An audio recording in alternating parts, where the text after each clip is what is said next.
आप सबको जय मसीह की। मैं आप सभी भाई बहन को joy to the Lord channel में स्वागत करती हूँ। आज मैं आपको पतरस की कहानी के बारे में बताने वाली हूँ। वीडियो स्टार्ट करने से पहले चैनल को लाइक, शेयर और सब्सक्राइब ज़रूर करें। पतरस प्रभु मसीह के 12 शिष्यों में से एक था। उसका जन्म एक छोटे से गांव में हुआ था जो गलील सागर के किनारे था।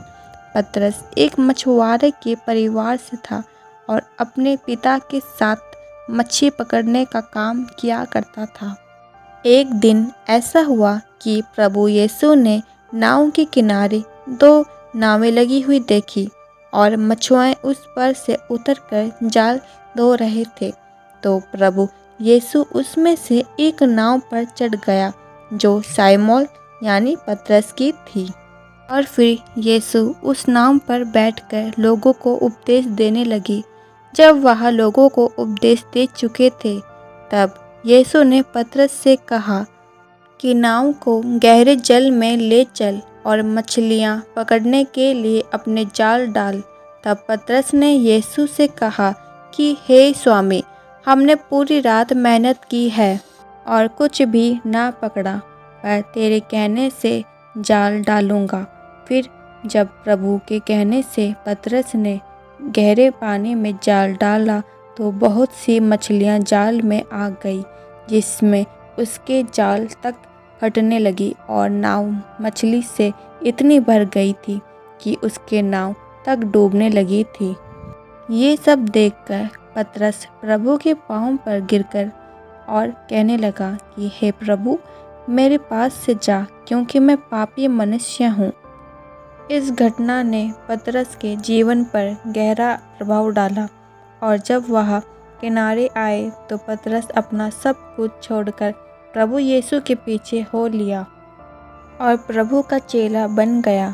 कभी कभी वह बहुत जल्दी बोलता और कार्य भी करता था, जिससे वजह से प्रभु ने कई बार उसे डांटा, परंतु वह कभी भी निराश नहीं हुआ।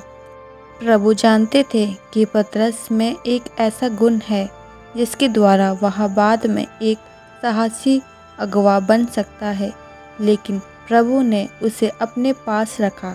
पतरस को नहीं पता था कि उसके लिए भविष्य में क्या रखा है, लेकिन वह जानता था कि यीशु ही वह व्यक्ति है जिसके प्रति उसे वफादार होना है। आमीन, हालेलुया। पतरस एक उत्साही व्यक्ति था, खासकर उसके शुरुआती दिनों में जब वे यीशु के प्रति बहुत उत्साही थे।